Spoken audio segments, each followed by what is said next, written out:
The unrest in Egypt has many Americans asking, what, if anything, should the U.S. do about the crisis there? And how does it affect us?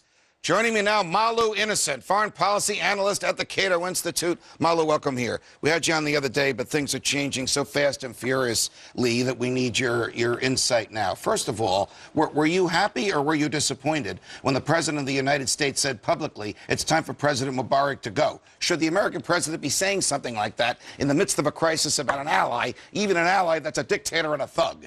Well, this is a very delicate situation. I'm happy you brought this up. I mean, all of this is happening in real time. Right. And right now, given the fact that we've had an alliance with Mubarak for the past 30 years, it'll be very difficult to sort of throw him under the bus. But given the sort of the broader problems that we have in sponsoring this ally for so long, the fact that he jails people without trial, the fact that there are so many pervasive problems with the economic opportunities facing the Egyptian people, I really think that the United States needs to stand behind the Egyptian people going forward, because what we see now, not only just in Egypt, but as we see in Tunisia, in Yemen, in Jordan, in Syria, this is spreading and it's galvanizing the people. Would you agree with me if I were to argue that this is an internal Egyptian problem, and aside from protecting American human beings and property there, the best thing the American government can do is nothing?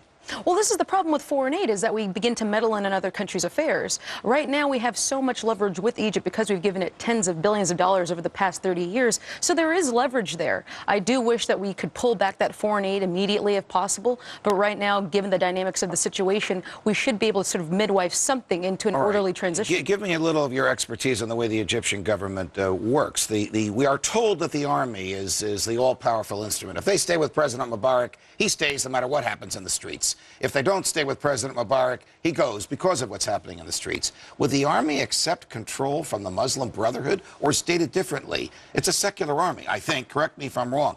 Do they want these fanatics telling them what to do and them running the government? Well, the interesting thing about the Egyptian army is that it actually relies on conscription. So it's actually a force of the people. And so what we've seen is there's a draft. Yes. Right. And so there are Islamists in the military, there are secular forces within the military. It's definitely not a monolithic unit. But I do believe that, just as I mentioned the other day, that the Egyptian military does have a vested interest, again, in not initiating hostilities with Israel and keeping the Suez Canal open. When we look at the Egyptian economy, it relies heavily on trade. It does not want to become insular. And I think that even if the Muslim Brotherhood does sort of regain control over the parliament, we're not going to see a lot of those pivotal fundamental policies change. All right. Here's probably what President Mubarak thinks.